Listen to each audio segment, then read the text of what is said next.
sudah terlihat semuanya? Sudah, Ibu. Sudah ya? Baik. Hari ini kita akan membahas tentang evolusi. Jadi kromosom dan evolusi tanaman. Mungkin Bapak Ibu semua, teman-teman di sini sudah tahu juga, sudah pernah mengenal dan bukan barang baru lah evolusi ya. Evolusi pada tanaman mungkin dari sejak SMA, malah kalau SMA itu dapat dari evolusi. Jadi ringkasnya evolusi ini adalah merupakan suatu perubahan susunan genetik dari populasi secara terus-menerus dan yang terjadi dalam waktu yang relatif lama. Jadi kecil-kecil aja gitu, susunan genetiknya berubah, kemudian tapi terus terjadi pada populasi yang sama dan dalam waktu yang relatif lama kemudian terjadi perubahan. Jadi evolusi itu merupakan manifestasi dari dua hal. Yang pertama adalah menghasilkan karakter yang beradaptasi, yang kedua menghasilkan spesies baru. Jadi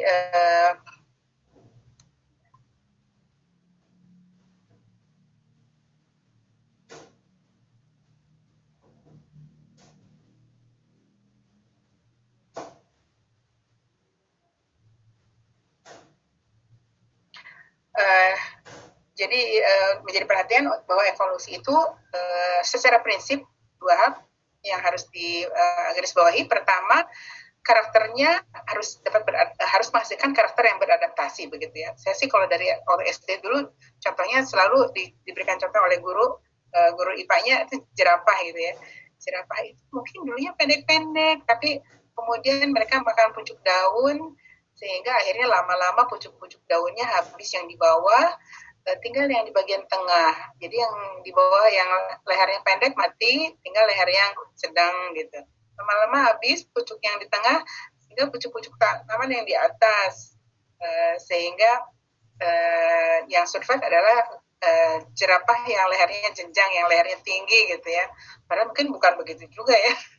Kan tanaman banyak ya, semua di segala lapisan ada. Tapi itu tuh contoh ini ya, contoh untuk anak kecil. Untuk kita mudah mengingat bagaimana adaptasi itu diterapkan di alam. Dan yang kedua adalah menghasilkan spesies baru. Jadi memang evolusi ini ujung-ujungnya adalah menghasilkan suatu spesies baru yang memang berbeda dari spesies yang lama. Ya, ada keragaman timbul di sini. Nah, ada beberapa saintis begitu yang menggambarkan evolusi ini dengan teorinya masing-masing, tidak ada yang salah. Suatu ketika Anda juga sebagai mungkin nanti akan menjadi seorang peneliti yang handal begitu, mempelajari lagi lebih jauh tentang evolusi lalu membuat teori juga nggak apa-apa ya, itu diterima dalam keilmuan, tidak ada yang salah selama itu bisa diterima akal sehat. Jadi menurut Roy tahun 2000 lumayan baru nih ya, evolusi adalah perubahan frekuensi gen atau genotipe dan proses peningkatan frekuensi satu sifat dan penurunan sifat yang lain. Jadi perubahan yang terjadinya itu adalah perubahan frekuensinya, frekuensi gen atau genotipenya itu. Jadi ada satu sifat yang meningkat, ada satu sifat yang menurun. Jadi perubahan balancing begitu ya. Dan perubahan tersebut dapat berhubungan dengan perubahan jumlah kromosom atau level ploidinya. Ya, di sini jadi Roy ini menekankan jumlah kromosomnya atau level ploidingnya. Ya, kalau kita minggu lalu mengaitkan ini jumlah kromosom dengan level ploidi seperti trisomi, euploidi dan aneuploidi ya, seperti kita bicarakan minggu lalu. Ada lagi Darwin. Kalau Darwin kan lebih lama ya, dari sejak sudah sangat lama sekali lah teori Darwin ini, sudah sangat terkenal. Sebagian against, sebagian oke, bisa menerima begitu ya. Tapi di beberapa hal yang digarisbawahi oleh Pak Darwin ini, prinsip dasar teori evolusi pertama bahwa jumlah individu populasi itu cenderung meningkat ketika jumlah lingkungan memungkinkan untuk bertahan hidup. Jadi how to survive gitu ya.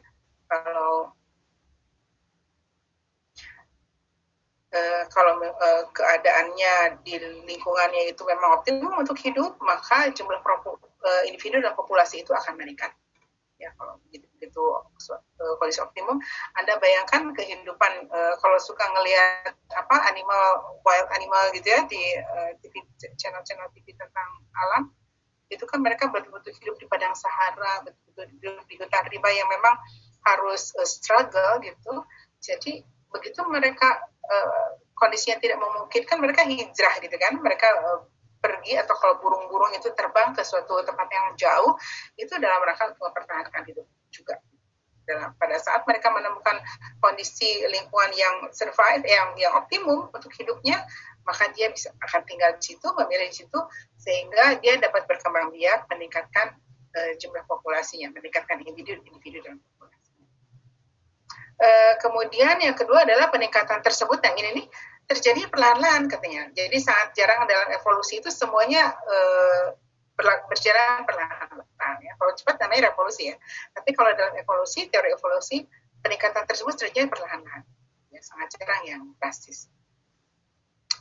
Kemudian perjuangan untuk bertahan hidup terjadi ketika banyak individu pada lingkungan tersebut mengalami kematian. Ya, jadi pada kondisi yang tidak optimum, yang tidak tidak match gitu, betul-betul tidak baik untuk bertahan hidup, maka individu itu banyak mengalami kematian yang tereliminasi. Jadi yang bisa bertahan hanya yang bisa survive aja, ya, kayak kemudian dia yang berkembang biak terus menghasilkan keturunan membesar membanyak, itu adalah hanya mereka yang bisa bertahan. Saya membayangkan ini, ya mungkin ya tidak tahu juga ya. Tapi ini saya cuma berpikir aja, mungkin Tuhan juga sekarang menurunkan pandemi seperti ini gitu ya. Beberapa kali kan sebetulnya dalam sejarah hidup manusia sudah terjadi pandemi. Katakanlah sekarang pandemi COVID gitu. Mereka yang survive saja yang bertahan hidup kan, yang tidak bertahan hidup, yang kurang punya sel-sel imunitas yang memang tahan untuk virus itu, ya tidak bertahan gitu. Ini bukan soal ajal atau ini ya, takdir. Ini kan dilihat dari sisi lain gitu, teori evolusi. Maybe gitu kan. Jadi yang 10-20 tahun lagi yang bertahan hidup, ada yang berkembang biak, adalah mereka yang mempunyai imunitas dalam tubuhnya, sel-sel yang memang tahan terhadap sel virus tersebut. Keragaman dalam spesies atau populasi merupakan peran lingkungan genetik. Nah, jadi akibat perubahan lingkungan ini, ya lingkungan mungkin saja ada suatu masa yang bertahun-tahun panas, gitu. Ada suatu masa yang bertahun-tahun, maksudnya panas yang lama, sehingga how to survive si makhluk hidup itu adalah dengan melakukan perubahan pada susunan genetiknya. Walaupun itu hanya satu gen saja atau beberapa gen dalam satu kromosom saja. Gitu ya. Jadi kan perubahan genetik yang membuat dia menjadi survive terhadap lingkungan panas yang lama, sehingga akhirnya dia bisa saja menghasilkan spesies baru atau subspesies, misalnya varietas baru. Dan itulah ujung-ujung awalnya keragaman tersebut. Ya, jadi akhirnya akibat perubahan pada lingkungan yang mengakibatkan perubahan pada genetik, itulah kemudian asal muasalnya terjadi keragaman. Dan ini bukan masalah sebentar ya, waktunya akan lama, namanya evolusi. Dan proses eliminasi terjadi secara selektif dan ada yang bertahan hidup. Jadi ini tidak serta-merta terjadi pada suatu populasi yang besar sama begitu, tapi selektif. Ada yang bertahan hidup, ada yang tidak. Jadi selektif sekali, hanya yang bertahan hiduplah yang kemudian dia bisa survive. Dan terakhir, jadi kesimpulannya dari evolusi Darwin ini, dasar teori adalah evolusi adalah perubahan genetik secara perlahan-lahan dari suatu spesies. Jadi intinya sih dia berubahnya secara genetik, ya. Kalau tidak genetik ya dia tidak ini. Jadi evolusi itu adalah perubahan genetik, perubahan yang terjadi di level genetik secara perlahan-lahan dari suatu spesies. Intinya keywordnya jadi dua, perubahan genetik dan secara perlahan-lahan. Itu yang mendasari teori evolusi Darwin. Bagaimana menurut Fisher? Beda lagi nih. Kalau kata Fisher, evolusi pada suatu tempat merupakan proses suksesi dari tahapan kecil, micro evolutionary steps, menuju pada perubahan yang besar, macro evolutionary process. Jadi kalau dia menghubungkan antara yang kecil-kecil itu, ya misalnya pada tingkat gen gitu kecil-kecil, kemudian akhirnya dia merubah sesuatu kromosom menjadi besar, akhirnya merubah suatu spesies gitu ya, menjadi makro evolusinya, dari proses menjadi makro. Jadi evolusi itu menurut Visser dapat digolongkan menjadi dua, evolusi mikro evolution, dan evolusi makro atau makro evolution. Ada dua. Ini menurut Visser ya. Jadi boleh saja seorang berpendapat atau membuat definisi. Menurut Fisher, perubahan kecil dalam waktu yang pendek akan menghasilkan perubahan besar dalam waktu yang lama. Ya, keywordnya si Fisher ini. Jadi perubahan kecil dalam waktu pendek, sedikit kecil, pendek, kemudian dalam waktu jangka yang lama ternyata sesudah dia terakumulasi begitu ya, menjadi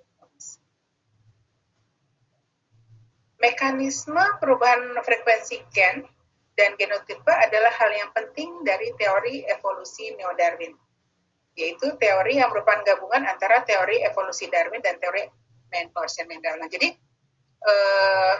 adanya perubahan frekuensi gen dan genotipe itu ya, kan tadi disebutkan kan ada perubahan frekuensi gen gitu dalam genotipe itu. Ini membuat menghubungkan antara teori Darwin kan yang lama itu kan perubahan yang lama gitu dengan teori perwasian Mendel. Ternyata perubahan Darwin yang lama itu disebabkan oleh perubahannya frekuensi gen, dan adanya frekuensi gen itu dihitung-hitungnya kan oleh Mendel kan. Mendel kan adanya jauh sesudah Darwin. Tapi jadi kalau dihubung-hubungkan, oh ternyata evolusi Darwin itu akibat perubahan frekuensi Mendel. Ya, Mendel kan tidak hanya sekedar A besar kali A kecil menjadi 131 A besar kecil gitu aja kan, nggak gitu ya. Kan ada intermediate, ada aditif dan seterusnya. Jadi itu yang disebut dengan teori evolusi Neo-Darwin, digabungkan ya antara evolusi Darwin yang kemudian dihitung oleh teori perwasian Mendel, si perubahan frekuensi gen. Nah, oke. Jadi secara keseluruhan evolusi tanaman itu disebabkan oleh 5 saja proses dasar ya yang dapat dilihat, yaitu pertama mutasi dan perubahan kromosom. Jadi mutasinya nanti disampaikan lagi ada pada slide berikutnya, itu biasanya yang terjadi di level kromosom. Lalu seleksi alam ya, seleksi alam itu ini harusnya nomor 1 seleksi alam dulu. Seleksi alam itu betul-betul terjadi natural di alam yang tidak dalam waktu sebentar ya, terjadi kelihatannya hasilnya itu dalam waktu yang lama tentu saja. Kemudian rekombinasi, nah itu juga bisa terjadi natural di alam ya, rekombinasi itu. Selain yang memang disengaja dilakukan oleh manusia, ada campur tangan manusianya dengan proses hibridisasi. Rekomendasi, oke. Kemudian yang keempat perubahan fiksasi gen. Jadi ada juga yang secara natural dia mengalami perubahan fiksasi gen, selain juga dibuat oleh manusia dengan mutasi buatan bisa, atau sampai menghasilkan halangan untuk perubahan gen. Nah, ini berikutnya adalah dasar sitologi. Ini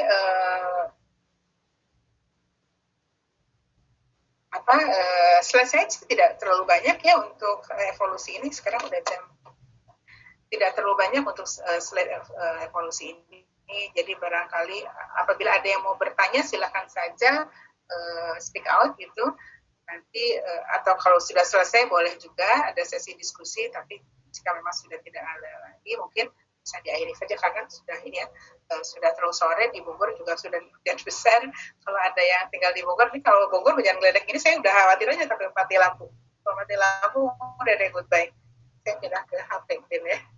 Oke, kita sekarang bicara tentang dasar sitologi untuk evolusi ini ya.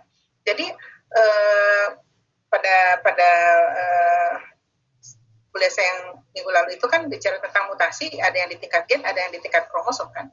Nah, kalau yang di tingkat gen, mutasi tingkat gen itu umumnya kami tidak menyebabkan spesies baru, kan dia kecil sekali, mutasinya di tingkat gen aja. Single base pair misalnya mutasi titik ya, atau point mutation, itu biasanya sih jadinya silent mutation atau mutasi bisu tidak terrecognize, walaupun di PCR gitu kelihatan, ini berubah satu. Tapi dalam kenyataannya di di karakternya secara besar gitu, di tanamannya tidak berubah apa-apa gitu. Jadi apalagi kalau menyebabkan spesies baru, walaupun tidak menutup kemungkinan, kalau secara teoritis dia bisa saja, tapi biasanya itu tidak susah ya. Pembentukan spesies baru itu akan terjadi jika mutasinya menyentuh sistem reproduksi. Nah, jadi kalau misalnya betul-betul ada mutasi gen, tapi di sistem reproduksinya, ya, sehingga mutasi gen itu menyebabkan sistem reproduksinya berubah, sehingga memunculkan penghalang biologis misalnya, jadi akhirnya tidak bisa terbentuk hibrid lagi antara spesies si asalnya dengan mutannya. Ya, jadi kalau misalnya perubahan itu sedemikian besar, padahal hanya tingkatnya saja, tapi terjadinya pada gen generatif gitu ya, bukan gen somatik. Jadi menyebabkan sistem reproduksinya berubah sehingga dia tidak bisa kawin lagi dengan si aslinya, si wildtype-nya, ya, si mutan ini. Itu bisa menjadikan spesies baru.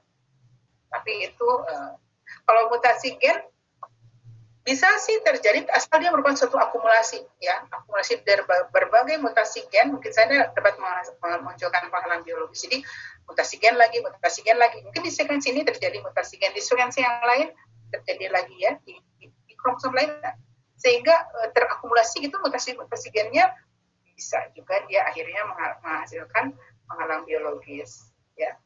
Akan tetapi itu tentu saja terjadinya dalam kurun waktu yang lama sekali, ya, sudah berproses sedemikian lama. Apalagi kalau misalnya terjadi juga isolasi geografis, ya, misalnya ada di satu pulau tersendiri, dia terisolasi, tidak bisa kemana-mana, tanaman di situ ya kalau menyerbuk ya di situ saja begitu ya, kan tidak bisa ratusan kilometer si serbuknya itu terbang ya, atau kalau kan oleh burung tidak bisa juga burung itu terbang sampai sejauh melintasi samudra begitu ya, tidak bisa. Jadi sebentar.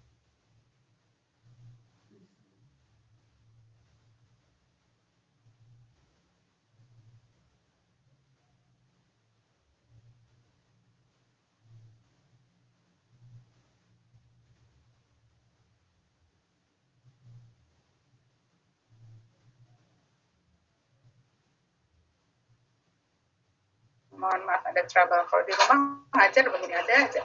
Oke, kita teruskan lagi. Jadi kalau misalnya terjadi isolasi geografis sehingga menghasilkan spesies baru, itu yang disebut spesiasi elopatrik, ya, spesies yang dihasilkan akibat isolasi yang terjadi karena perbedaan geografis yang jauh. Baik. Sampai di sini ada yang bertanya? Teruskan dulu. Nah, kalau terjadinya mutasinya di tingkat kromosom, itu yang kemungkinan paling banyak menyebabkan terbentuknya spesies baru. Ya, spesies baru umumnya terjadi akibat mutasi di tingkat kromosom, apakah itu perubahan jumlah atau perubahan struktur. Ya, kemarin kita sudah bahas ya, perubahan struktur dan jumlah pada kromosom itu dapat menyebabkan kegagalan pada meiosis hybrid, kan, kalau misalnya menjadi triploid gitu, yang dua ke sana, yang satu ke sini, yang jadi labil, tidak stabil, sulit sekali meiosis. Ya, jadi sel hibridnya tidak bisa berpasangan lah, whatever ya. Jadi banyak sekali sebab sehingga mereka tidak bisa terpisah secara sempurna, tidak bisa terbagi secara sempurna. Itu yang kemudian menyebabkan bisa mengakibatkan terjadinya spesies baru. Sebagian besar evolusi tanaman disebabkan oleh perubahan jumlah kromosom atau poliploid. Ya, jadi kan perubahan mutasi kromosom itu bisa jumlah, bisa struktur. Tapi konon dari sekian banyak riset gitu ya yang terkait dengan evolusi tanaman, biasanya perubahan kromosom lah, perubahan jumlah kromosom lah atau poliploid itu yang banyak menyebabkan terjadinya evolusi. Ya, menjadi membesar, mungkin juga itu terkait dengan ketahanan ya, survival. Kalau membesar atau menjadi banyak menjadi survival. Nah, perubahan ini poliploidi itu mencakup alopoliploidi dan autopoliploidi. Nanti mungkin di slide-slide akhir ada beberapa contoh yang bisa kita lihat terkait dengan poliploidisasi. Itu bisa terjadi secara alami ya di lapang ya, walaupun bisa juga oleh manusia. Sebagian tanaman budidaya merupakan hasil alopoliploidi dari beberapa spesies. yang sekarang kita makan ini ya, pisang misalnya itu poliploidisasinya tinggi sekali. Ya. Jadi ada sebagian merupakan allopolyploid, ada sebagian juga yang merupakan autopolyploid dari spesies liar. Masih ingat ya, kalau allo itu berarti ada apa? Perkawinan antar spesies, ya. Kalau di dalam spesies itu istilahnya intraspesies. Kalau berbeda spesies istilahnya interspesies, ya, hibridisasinya. Kalau dalam genus yang berbeda istilahnya intergenera, ya, itu lebih sulit lagi. Apalagi kalau dalam beda familisnya udah susah, sangat susah ya. Intergenera aja sudah sangat sulit. Jadi bisa dengan allopolyploidy, ya, tanaman berdiri yang sekarang kita konsumsi misalnya atau yang ada di sekeliling kehidupan kita sehari-hari, bisa itu merupakan perubahan dari allopolyploidy beberapa spesies atau mungkin spesies liarnya yang mengalami autopolyploidisasi, ya, jadi dia membanyak sendiri dari spesies liar. Pada tanaman, persilangan antar spesies itu dapat dengan relatif mudah terjadi dibandingkan hewan, tentu saja ya. Kalau hewan, makanya dari segi keragaman jauh lebih banyak keragaman pada tanaman. Ya, kalau dari hewan, zebra di silangan kuda aja udah heboh orang gitu ya. Jadi kalau pada tanaman itu bukan main, mereka bisa bersilang-silang dengan lebih jauh lebih mudah. Oleh karena itu, spesies baru pada tanaman dapat terbentuk dari persilangan antar spesies yang gilirannya akan menyebabkan evolusi. Aneuploidy juga berperan dalam evolusi. Jadi yang dari jumlah kromosom tadi bisa saja euploidy, bisa juga aneuploidy. Ya, kalau aneuploidy juga berperan dalam evolusi. Ini merupakan hasil statement dari hasil beberapa penelitian yang evolusi dapat juga disebabkan oleh perubahan struktur kromosom. Ya, jadi selain jumlah, bisa juga disebabkan oleh perubahan struktur. Ya, misalnya itu kan dulu ingat ya, minggu lalu ingat ya, dari ada yang dilesi, ada yang duplikasi, ada yang translokasi, ada yang transkripsi ya. Ini contoh yang pada hewan tingkat rendah ya. Ini kan Oenifera lamarckiana ini semacam apa sih, serangga kecil gitu ya, yang suka ada di bukan lalat buah ya, Oenifera itu pokoknya serangga. Ini juga serangga model yang suka karena mungkin genomnya sedikit juga ya. Ini sampai diketahui pada ini studi sitogenetika pada Oenifera lamarckiana ini sangat cukup lengkap gitu ya, sampai diketahui ada kromosom dari si Oenifera ini yang semua bagian kromosomnya itu merupakan hasil translokasi gitu. Ingat ya, translokasi itu perubahan struktur kromosom akibat terjadinya pindah sila di kromosom yang non homolognya. Ya, jadi itu sampai satu utas itu kromosomnya itu semuanya terjadi akibat translokasi dibandingkan dengan aslinya wild type-nya gitu ya, si Oenifera ini. Jadi itu menghasilkan betul-betul spesies yang baru dibandingkan wild type itu berbeda. Jadi pada spesies Oenifera lamarckiana ini semua bagian kromosomnya merupakan hasil translokasi, sehingga bagian kromosom nomor 1 ada di nomor 2, bagian kromosom nomor 2 ada di nomor 3 dan seterusnya. Ini kan kalau zaman dulu mungkin sekitar tahun ya 70-80 ya. Itu betul-betul proyek genom dari suatu jenis tanaman atau hewan tingkat rendah itu dikerjakan bersama-sama antar banyak universitas gitu. Ya, jadi mereka bikin kesepakatan saja kromosom nomor 1 itu yang gimana, yang bentuknya seperti apa dan seterusnya. Ya, kromosom nomor 2 yang seperti apa. Jadi nanti kalau ada yang menemukan di satu tempat yang lain atau di tempat yang lain, mereka bisa bersepakat. Nah, jadi in prinsip dasar sitogenetika ini secara lengkap sangat-sangat diperlukan untuk mempelajari kromosom dalam hubungannya dengan evolusi tanaman. Ya, kan kalau sitogenetika itu memang betul-betul ngutak-atik kromosom. Jadi kalau ada informasi yang lengkap tentang kromosom dalam suatu tanaman atau hewan, itu merupakan dasar yang sangat diperlukan sekali untuk bisa mengerti evolusi apa yang terjadi pada tanaman tersebut. Nah, teknik analisis genom yang di tingkat kromosom ya, baik secara konvensional maupun molekuler, itu sangat membantu sekali dalam menelusuri asal-usul tanaman. Kalau dulu kan masih tingkat sitologi itu dengan ini ya, dengan isu enzim gitu ya. Kalau sekarang udah dengan biotek yang canggih, dua tingkat gen dengan PCR bisa ada RAPD, RFLP dan seterusnya ya. Tingkat PPN juga ada seperti apa tuh. Ya. Tapi kalau zaman saya bahkan dulu sekali waktu saya SMA ya, tapi saya masih menggunakan juga karyotipe ini. Pada saya S3 itu tahun berapa itu masih kami menggunakan karyotipe terhadap kromosom anyalir. Saya waktu itu ini hasil disertasi saya waktu itu saya studi tentang anyalir Viatus caryophyllus yang dimutasi dengan radiasi gitu. Jadi kalau ininya apa? Ini ini anak saya. Kalau ini adalah aslinya, normalnya, ya, maka ini kalau di radiasi dengan 10 gray dia tidak berubah. Tapi kalau di radiasinya dengan 20 gray, siklon 10-8 ini dia menjadi ternyata monosomi karena dia kehilangan 4, jadi 2N-nya ini euploidy ya, bukan ini aneuploidy, bukan euploidy. Jadi bukan yang mengganda menjadi triploid, tetraploid itu kan euploidy. Tapi kalau aneuploidy ini yang trisomik, monosomik gitu ya.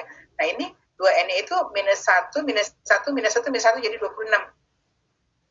Asalnya kan berapa nih? 1, 2, 3, 4, 5, 10, 15 ya. Jadi 30. Ini menjadi 26 dikurangi 4. Jadi yang satu di sini -1, -1, dan -1. Jadi ini tetra monosomi, kehilangan 4. Kalau yang ini dengan 30 gray ini dengan 20 gray ya, dengan 30 gray ini menjadi double monosomi 2N -1 jadi 8 yang di sini saja. -1 itu jelas terlihat di ininya ya, di bawah mikroskop itu ada yang sendirian begitu. Jadi ini bayangkan kalau terjadi ini mutasi buatan, ya induced mutation yang diberikan oleh manusia. Tapi kalau di alam kan bisa apapun terjadi halangan-halangan itu sehingga dia mengakibatkan perubahan. Ya, dalam hitungannya tidak setahun 2 tahun, 100 tahun gitu ya, 100 tahun. Kalau nanya siapa yang ngitung, yang nggak ada. Itu mungkin di secara teoretis ada hitungannya gitu ya. Jadi udah lama sekali sehingga akhirnya bisa menghasilkan kalau sudah berubah sama sekali gitu kan, bisa menghasilkan betul-betul perubahan yang mengakibatkan terbentuknya spesies. Nah ini kalau dengan ini ya isu enzim ya, isosim, jadi di tingkat enzim ada apa? Ini kan ladder ya tangganya. Ini kalau nggak salah ini nanti kalian kalau penelitian nggak boleh ada ini ya. Kalau gambar itu harus ada penjelasan ini gambar apa di sini ya, satu itu apa gitu ya. Jadi harus apa self explain istilahnya ya. Satu gambar itu harus self explain tanpa diterangkan pun kita udah ngerti oh ini apa. Ini maksudnya ini yang tetuanya, kemudian ini yang mutannya gitu. Jadi kelihatan sekali ya ada perbedaan apakah itu akibat hibridisasi atau apapun, tapi kelihatan dari hasilnya. Kalau yang sekarang kan sudah dengan ini yang gen ya, dengan rapid ya, RAPD. Ini pada anjelir hutan putatif ini kelihatan sekali ada perbedaan-perbedaan. Mungkin ini mungkin ya ininya ya. Saya lupa kemana yang normalnya. Pokoknya terlihat perbedaan di dalam gen. Oke, ini berikutnya, ini udah contoh-contoh, tinggal beberapa slide aja. Ini pada gandum ya. Jadi Anda bayangkan triticum tuh spesies gandum kan banyak ya spesiesnya. Ini triticum. Jadi yang sekarang kita makan, yang dibudidayakan itu diploid, triticum monococcum varietas monococcum. Jadi 2N sampai dengan 2X mana 14 ya. Genomnya A besar, ini yang disebut Einkorn. Ini bahasa Jerman mungkin ya. Ein itu satu, korn itu maize. Oh, Einkorn itu gandum gitu. Einkorn itu gandum. Jadi ini yang sekarang kita makan, kita konsumsi dijadikan tepung terigu dan seterusnya. Tapi itu tadinya spesies liarnya itu diploid Triticum monococcumnya 2N. Ini harusnya 2N1 ya. 2N1-nya 2X sama 14, genomnya A besar. Kemudian ada spesies liar yang diploid lagi, Triticum cercit, ini 2N2, 2X14, tapi genomnya baby, jadi berbeda. Ya, lalu dengan perkawinan persilangan di alam terjadi N1 ini dengan N2 kawin menjadi AB. Ya, lalu di alam itu tidak mungkin terjadi penggandaan kromosom autoploid gitu. menjadi spesies liar, tetap spesies liar, tapi jadi tetrapoid. Si spesies liar ini diketahui bernama Triticum turgidum. Jadi Triticum turgidum ini 2 ini bukan 2X lagi, tapi 4X sama dengan 28, ya, bukan 14. Jadi makhluk AABB. Nah, ini kemudian banyak didomestikasi, mungkin 10.000 tahun gitu ya, didomestikasi. Jangan tanya saya kenapa, dari mana ini hitungnya 10.000 tahun ya. Mungkin juga secara teoritis ada hitungannya ya. Nah, akhirnya ini menjadi tetraploid yang terbudidaya, si Triticum turgidum varietas Dicocum ini ya. Jadi 2N, kita sebut saja 2N3 gitu ya. Ini kan 2N-nya 2X sama dengan 28. 4X, sorry, ini 2N3 ini 4X sama dengan 28. Ini genomnya ABB, disebutnya Emmer. Ini kemudian disilangkan dengan diploid liar Triticum, Taushi ya, Taushi, dia katakanlah 2N4 gitu, 2X sama dengan 14, genomnya DD, jadi genomnya berbeda lagi ya. Nah, ini kemudian terjadi juga persilangan sehingga mereka bersilang menjadi ABD ya. ABD ini juga mengalami penggandaan kromosom. Saya tidak tahu bagaimana menghitungnya, ini katakanlah 8.000 tahun yang lalu, jadi sudah lama sekali, sehingga menjadi hexaploid terbudidaya yang sekarang Triticum aestivum. Ya, Triticum aestivum itu genomnya A besar, B besar, B besar, B besar, B besar.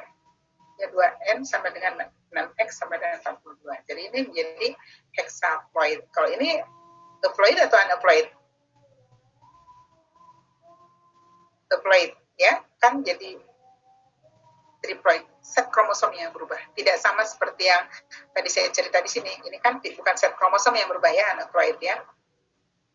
Oke, jadi kalau di sini terjadi perubahan pada set kromosomnya yang tadinya 2N sama dengan 2X, 14 menjadi 2N sama dengan 6X sama dengan 42. Sampai di sini ada yang bertanya? Kita lanjutkan dulu ke contoh berikutnya. Nah, ada lagi evolusi pada pisang. Kita selama ini makan aja pisang gitu ya, makan pisang itu tidak peduli dulunya seperti apa gitu, padahal pisang itu memang betul-betul contoh yang baik pada dunia evolusi ini ya. Pisang liar itu namanya Musa acuminata, besar ya, spesies liarnya. Ada juga yang secara kesepakatan disebutnya dengan B besar itu Musa balbisiana. Jadi ada Musa acuminata, ada Musa balbisiana. Kalau nanti ingin tahu seperti apa performance-nya, di Google aja ya, di searching. Jadi konon si Musa acuminata ini bersilang dengan Musa balbisiana menjadi AB, menjadi Musa paradisiaca. Ya, ini yang saya tidak begitu paham, tapi mungkin ini bahasanya seperti bahasa Vietnam ya, Chui Kong Lao, sampelnya ya, contohnya yang Musa paradisiaca itu di negara tetangga namanya Chui Kong Lao. Ini AB ya. Nah, si Musa paradisiaca ini kemudian juga mengalami autopoliploidisasi sehingga menjadi A besar, B besar, B besar. Itu contohnya adalah Kluai Ngoen. Ya, ini mungkin kalau nggak di Thailand, kalau nggak di Vietnam gitu ya, namanya seperti itu. Nah, ini kalau bersilang dengan balbisiana budidaya ya, yang ini yang B besar, ini ada balbisiana budidaya itu sampelnya abuhon, ini akan menjadi Musa paradisiaca juga, tapi A besar, B besar ya. Jadi A besar yang diambil dari sini, B besar dari sini, B besar dari sini. Itu contohnya Blue Gold.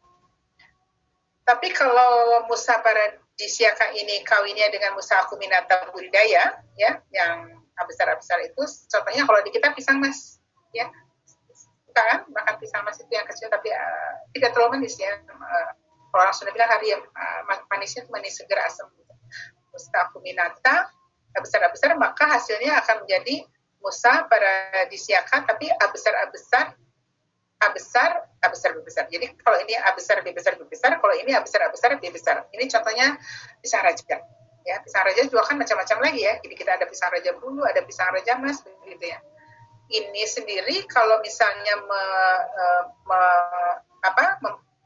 autopolipolisasi, jadi dia memploid sendiri, mengganda sendiri secara alami, dia menjadi Kalau gitu besar ini Musa acuminata yang kita sebut sekarang pisang Ambon. Ya, jadi makanya pisang Ambon itu nggak ada bijinya kan.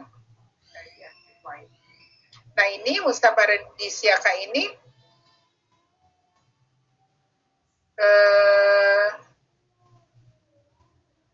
ada juga yang kemudian dia berubah dari A besar menjadi A besar B kecil B A besar B besar B besar B besar. Itu contohnya ada Cloeca parrot. Mungkin kalau dilihat dari gambarnya lebih atraktif ya. Seperti apa perubahannya dari sini terus ke bawah itu, apakah betul-betul berbeda begitu ya? Mungkin kan pisang itu juga ada yang banana, ada yang plantain. Ya, tahu ya bedanya banana dan plantain? Kalau banana itu apa bedanya banana dan plantain? Kalau di bahasa Indonesia kan sama aja pisang. Tapi kalau banana itu adalah pisang yang dimakan secara fresh, ya jadi namanya buah meja ya. Tapi kalau yang plantain itu yang dimakan harus diolah dulu, seperti pisang kepok, pisang tanduk, begitu ya, yang di Indonesia. Kalau dimakan langsung bisa sih, cuma sakit perut aja sih gitu ya. Kemudian ada juga Musa barbisiana yang B besar.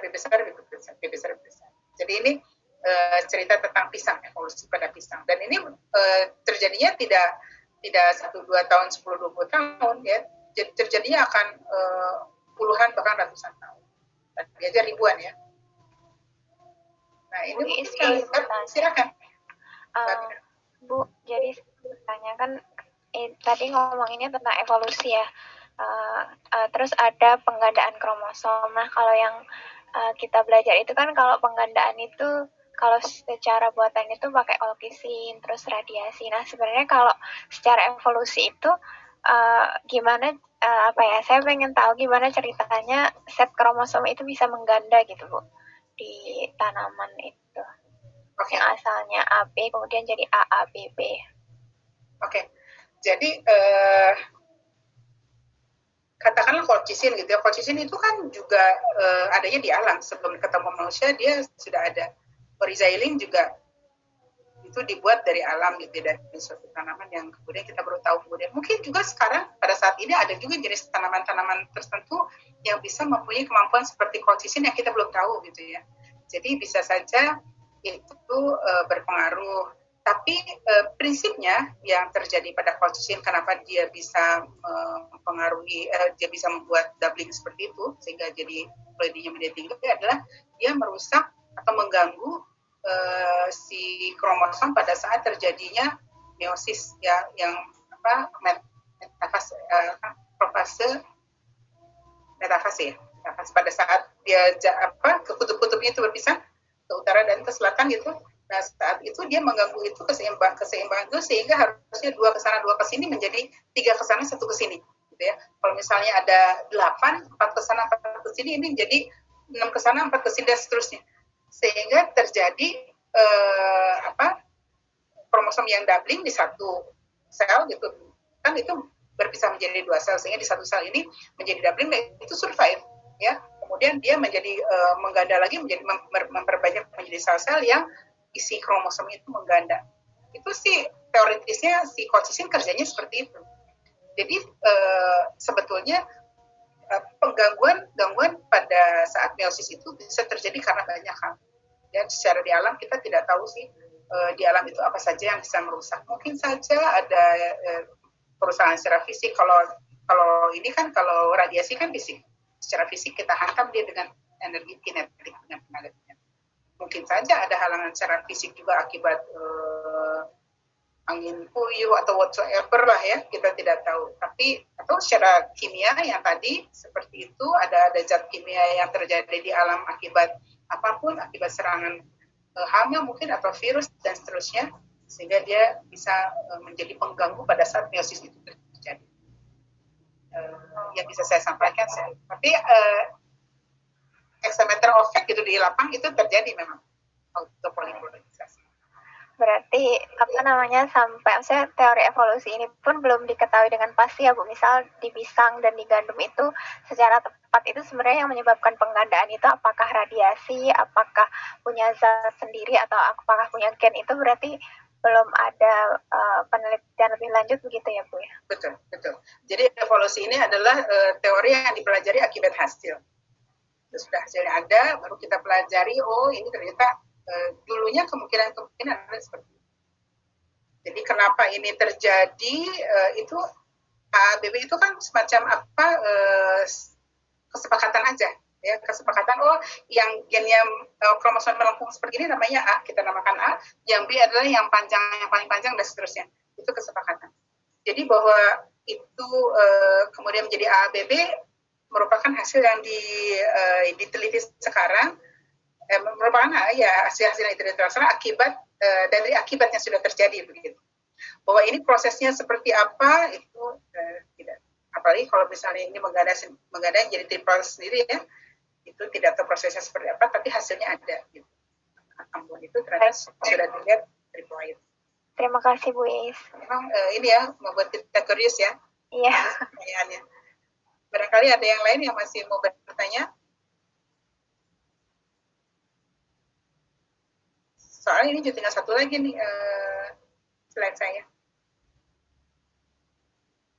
Itu pada kapas sama sih ya, secara prinsip sama dengan yang tadi ya, ini juga pada kapas. Jadi ada beberapa saja yang bisa bagus gitu dibuat untuk contoh. Ini bahkan pada kapas saking berbedanya gitu, disebutnya ada spesies dunia lama, kemudian ada spesies dunia baru gitu. Walaupun sama-sama diploid ya, ini juga seraktat aja. Sama-sama 2N sama 2X sama 26, tapi si kromosom itu beda banget gitu. Beda sekali. Jadi makanya disebut disepakati ini gennya A besar A besar, ini gennya D besar D besar gitu ya. Nah ini kemudian jika disilang diasumsikan terjadi persilangan sehingga menjadi A besar D besar karena ininya ada begitu ya, dan ininya ada kemudian ini mengalami penggandaan kromosom. Ini juga masih spesies dunia baru sih, tapi yang sekarang banyak gitu ya adalah 2N sama dengan 4X sama dengan 52 yang gennya mendapatkan ini AA D. Itu salah satu contoh juga pada kapas. Mungkin ini ada masih satu lagi pada padi ya. Padi juga ini perjalanan yang lama ya, perjalanan yang sangat ya inilah ini pada di mana di apa tuh di Filipina di Iri ya, di Los Baños, saya pernah ke sana, ada suatu seminar gitu seminggu di sana, ada suatu semacam museum lah, mereka bikin museum padi tentu saja karena Iri kan rice ya. Jadi ada yang wild type-nya itu ternyata lebih dari 2 meter tingginya yang wild type itu. Jadi ada patung boneka, ada manekin gitu berdiri di situ, dan di sebelahnya disandingkan dengan yang wild type-nya si padi zaman dahulu sekali itu tingginya lebih dari si manusia yang berdiri.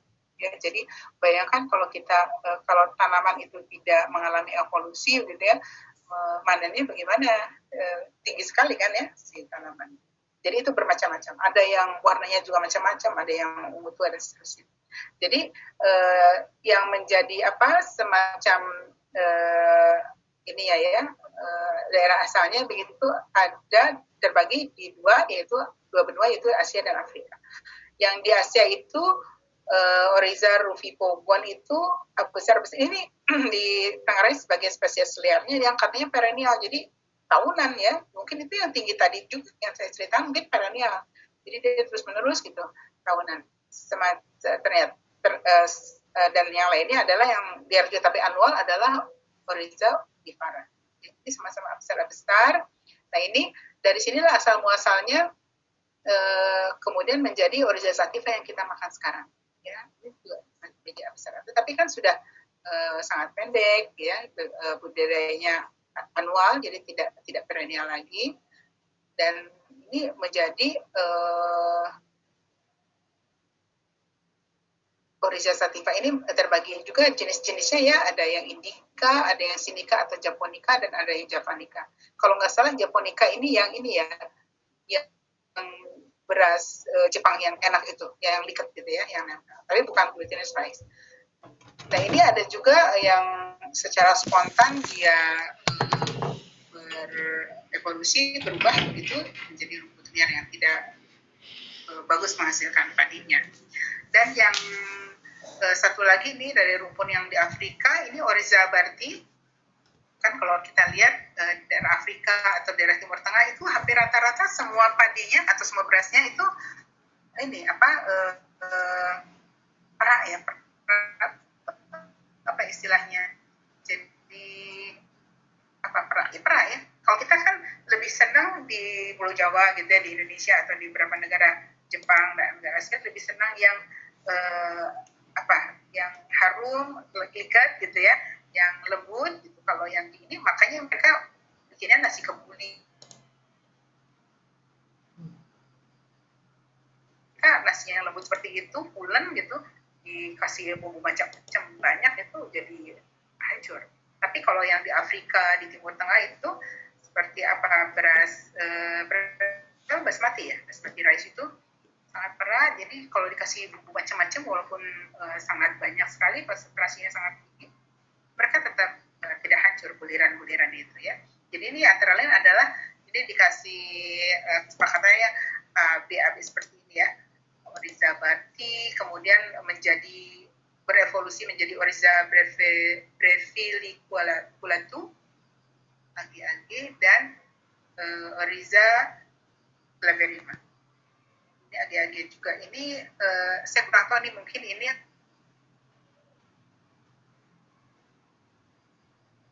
prosesnya berubah menjadi ini. Ada juga Oryza saponin. Nah, jadi bisa kita lihat nih ada dua landrace ya. Yang satu yang ditengarai berasal dari daerah Afrika Timur Tengah sana, yang kemudian yang di Asia. Ini juga gaya hidup, budaya juga mempengaruhi kemana kemudian seleksi itu terjadi. Ya, kalau di Asia orang-orang lebih suka nasi yang pulen, maka beras-beras yang varietas yang pulen itulah ya, yang yasmin lah gitu kan, kita itu yang kemudian survive dan ada. Sedangkan yang di Afrika atau Timur Tengah itu yang varietas yang perang. Tapi jadi akhirnya kalau kita beli yang basmati mahal sekali ya, 250.000 gitu satu B-nya. Tapi memang itu disukai di sana. Jadi itu kurang lebih evolusi, contoh-contoh pada evolusi pada tanaman, beberapa mungkin masih banyak. Nah ini satu keterangan lagi, jika terjadi perpasangan secara normal pada M1 yaitu 12 berarti individu tersebut mempunyai kesamaan genom. Jika tidak terjadi perpasangan pada dua individu berarti genom yang berbeda. Oke. Jadi yang tadi itu ya, kalau mungkin secara natural di alam perpasangan itu akan terjadi kalau mereka mempunyai kesamaan genom. Karena kan tidak ada campur tangan manusia yang mengatur itu ya. Jadi mereka kalau misalnya udah sama genomnya, mereka berpasangan. Kalau tidak ya tidak terjadi. Tidak terjadi perpasangan separuh jumlah kromosom. Jika terjadi perpasangan separuh jumlah kromosom, maka dua individu tersebut adalah sebagian genom yang sama. Kalau sebagian saja genom yang sama, oke, berarti perpasangannya separuhnya. Jika terjadi perpasangan pada sebagian kromosom, ada kromosom homoelog ya, ada istilah kromosom homoelog kan, pada dua individu, maka mereka mempunyai genom yang mirip. Ini contoh-contoh kasus Oryza yang tadi ya, persilangan antara sativa dengan nivara. Nivara di sini dengan sativa. Ya, ini yang di sini. Persilangan pada di sini. Kemudian persilangan sativa dengan officinalis. Mana ya ada officinalis? Oke, ini just a sample. Sampel ya. Atau Oryza minuta dengan Oryza officinalis, Oryza sativa dengan Oryza glaberrima. Tadi yang ini ya. Glaberrima ini juga bersilangan dengan sativa. Nah, kan jadi sebetulnya ini semua masih Oryza, sehingga masih memungkinkan untuk bersilang. Tapi ya itu hasilnya akan sangat berbeda sekali, ragamnya sangat tinggi. Baik, itu merupakan slide saya yang terakhir. Sekarang jam menunjukkan 14.35 ya. Apakah ada pertanyaan yang terkait dengan evolusi? Ini sebetulnya teori yang simpel saja, tapi memang ada gitu yang harus kita pelajari juga, karena memang itu yang membentuk salah satu sumber dari keragaman. Ya. Kalau evolusi itu terjadinya lama, tidak mungkin kita menunggu hasil evolusi untuk menciptakan suatu keragaman, maka kita buat dia revolusi ya. Jadi buat suatu perubahan yang cepat sekali, mutasi salah satunya adalah usaha untuk meningkatkan peluang-peluang tadi yang 10 pangkat minus 6 sampai 10 pangkat minus 7, kita percepat peluangnya menjadi 10 pangkat minus 2, atau 10 pangkat minus 3. Yang saya lakukan pada annular ini bisa sampai 10 pangkat minus 2, jadi dari 100 ada 1 begitu ya. Karena saya punya 10.000 yang dihasilkan 101 dan 105. Dari stek pucuk dihasilkan 101 perubahan.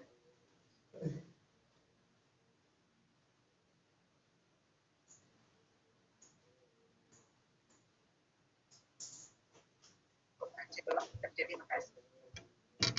Silakan, saya tutup dulu.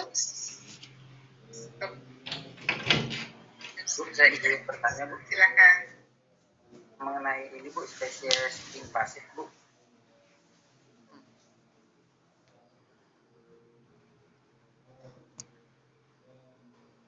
Keburu punah, Bu, kemungkinannya. Nah, kalau dia melakukan adaptasi itu apakah termasuk mikroevolusi juga ya, Bu, disebutnya? Nah, kalau waktu evolusi kan butuh waktu yang lama, adaptasi kan mungkin bisa dalam waktu yang cepat. Pertanyaannya jadi gimana? Nah, untuk adaptasi spesies yang terinvasif itu apakah bisa disebut mikroevolusi juga ya? Ya, pokoknya itu yang Citizen tadi ya. Jadi dia sih menggolongkannya yang mikro itu berdasarkan levelnya dia terjadi. Kalau misalnya terjadinya hanya pada gen gitu, tingkatnya kan ada mutasi terjadi gen dan mutasi gen.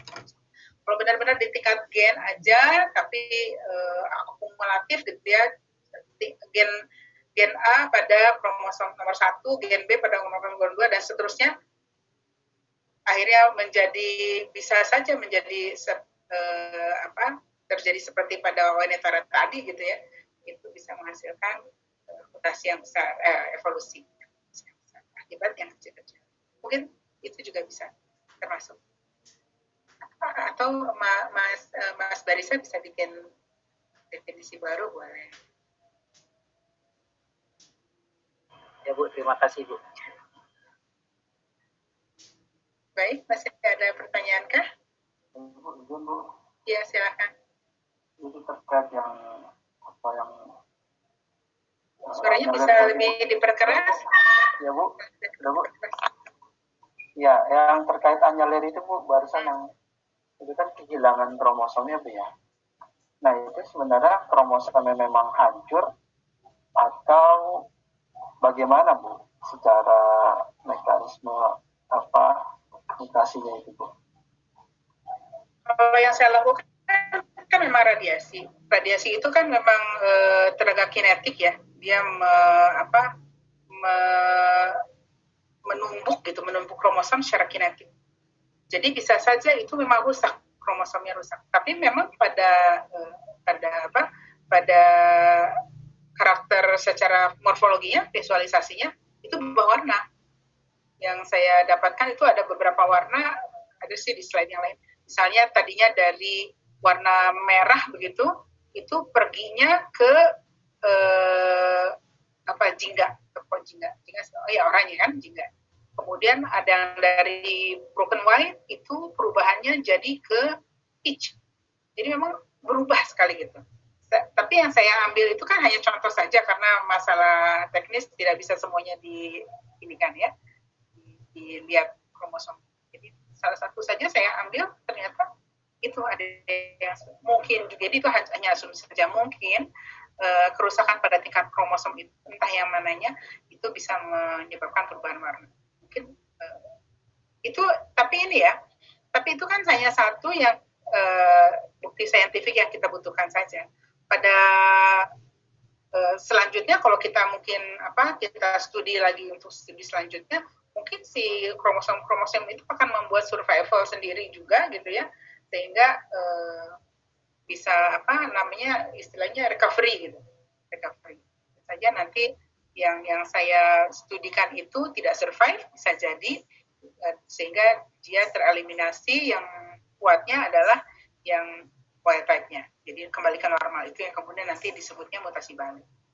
Kalau misalnya mutasinya maju atau forward mutation, yang seperti itunya yang kemudian bertumbuh. Ya, kalau menjadi banyak gitu sel-sel mutan yang seperti tadi, itu bisa menjadi forward mutation dan menghasilkan warna-warna baru, bukan warna baru, menghasilkan karakter-karakter baru pada tanaman. Kalau uji lanjut maksudnya Bu, ini yang contohnya berhasil survive ya, itu secara reproduksinya, secara seksual terjadi atau memang hanya aseksual aja? Kalau saya yang kemarin itu memang di kultur jaringan, jadi secara aseksual saya vegetatif aja gitu, subkultur aja, jadi tidak bicara lagi dengan biji karena kan susah membijikannya. Makanya enaknya mutation breeding itu apabila kita sudah dapat ini sebelum mulai kita harus tahu dulu cara perbanyakannya secara kultur jaringan gitu ya. In case kita dapat suatu sifat yang aneh atau yang kita inginkan lah begitu, kita nggak usah lagi berbicara dengan pusing dengan Mendelian Law, karena kan kalau dengan biji, wah kita segregasi lagi kan, dianya akan bersegregasi balik lagi. Tapi kalau kita sudah tahu memperbanyaknya secara vegetatif, apalagi dari kultur jaringan, udah yang satu itu dapat nih warnanya peach gitu, warna baru, oke, kita tinggal perbanyak saja. Jadi dia tidak meiosis lagi, tinggal mitosis saja. Perubahan. Teoritis bisa. Ya, baik Bu. Terima kasih Bu. Ya. Masih ada lagi yang mau ditanyakan?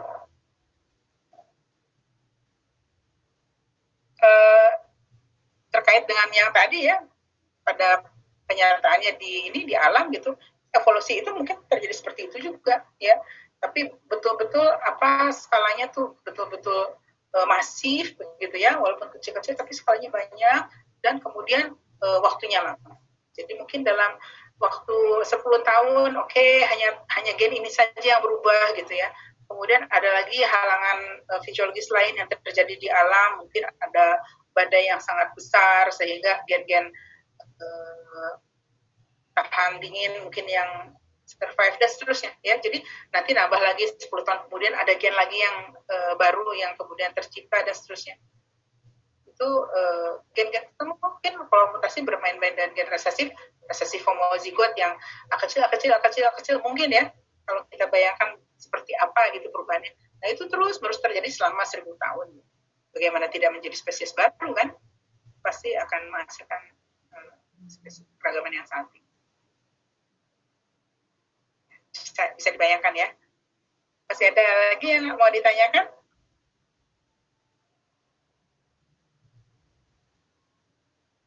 Baik, kalau misalnya tidak ada lagi yang mau ditanyakan, saya masih ada di WA Group sampai UAS nanti. Iya kan, UAS ya nanti. Mungkin nanti ada yang lagi yang terpikirkan, belum terpikirkan sekarang, baru terpikirkan, boleh saja ditanyakan di WA Group. Di saya atau person lain juga bisa bantu menjawab ya. Ini masih 16.42 di ponsel saya. Jadi kita masih punya 18 menit lagi sebetulnya. Ya. Jika tidak keberatan, karena saya pikir teman-teman di Indonesia Timur sudah lebih larut lagi ya, sudah menjelang maghrib. Mungkin jika tidak keberatan, saya akhiri kuliah sore ini sampai di sini. Nanti jika ada yang mau didiskusikan lanjutan, silahkan ditanyakan di WA ya. Baik, terima kasih untuk waktunya sore ini. Saya mohon maaf jadi atas perubahan waktu ini ya, mungkin mengganggu, bagaimanapun sedikit banyak mengganggu hari Sabtunya nih teman-teman semua di sini. Wabillahi taufiq wal hidayah. Assalamualaikum warahmatullahi wabarakatuh dan selamat sore. Terima kasih. Ibu sehat semua ya. Terima kasih Ibu.